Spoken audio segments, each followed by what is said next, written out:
वो घड़ी आ ही गई पुत्र, जिसकी तुम बड़ी उत्सुकता से प्रतीक्षा कर रहे थे।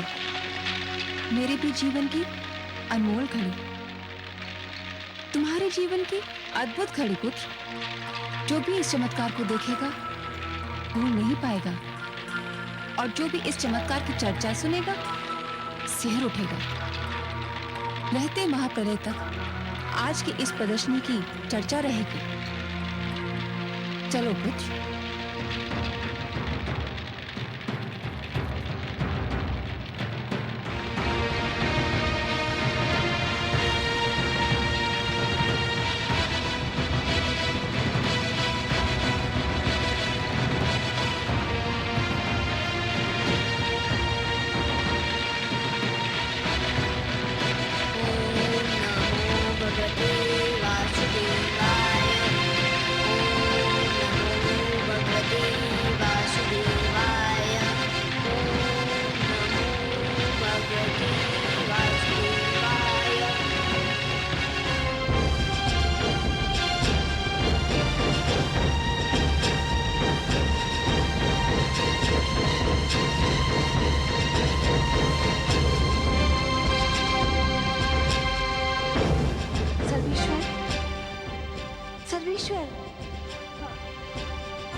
हे देवर्षि, पुत्र प्रहलाद अग्नि में प्रवेश करने जा रहा है।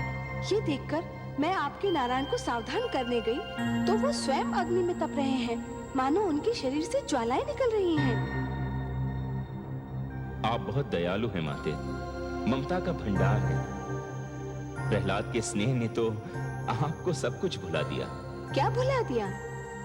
यही माते कि इस अवस्था में आपको इन्हें छूना नहीं चाहिए था। आपको तो याद ही होगा माते, इसी प्रकार इसी अवस्था में एक बार कयाधु ने पुत्र प्रहलाद को छू लिया था। उसके तो हाथ भी जल गए थे। हाँ, मैं तो सचमुच व्याकुलता में भूल ही गई थी। माते, पुत्र प्रहलाद को जो मैंने योग ज्ञान दिया था वह मेरे नारायण की ही तो देन थी।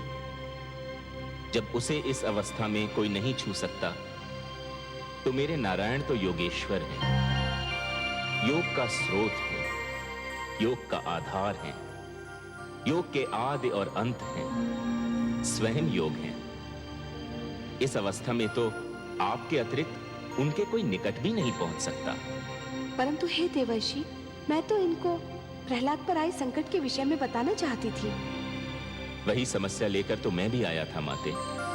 मैं भी यही बताना चाहता था, परंतु नारायण को इस अवस्था में देखकर लगता है कि मुझे मेरी समस्या का समाधान मिल गया।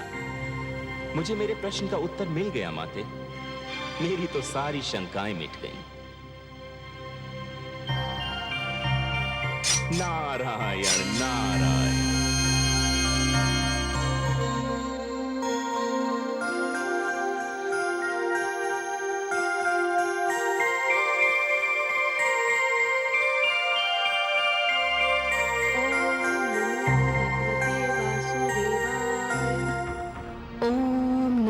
भगवते वासुदेवाय। ओम नमो भगवते वासुदेवाय। पुत्र, तुम्हें भय तो नहीं लग रहा है? कैसा भय बुआ श्री? मुझे तो आनंद आ रहा है। जैसे जैसे लपटे मेरी ओर बढ़ रही है, मुझे विचित्र सी शीतलता का अनुभव हो रहा है। लग रहा है जैसे शीतल जल की लहरें मेरे शरीर को छू रही है। ओम नमो भगवते वासुदेवाय। ओम नमो भगवते वासुदेवाय। ओम नमो भगवते वासुदेवाय। ओम नमो भगवते वासुदेवाय। ओम नमो भगवते वासुदेवाय। ओम नमो भगवते वासुदेवाय।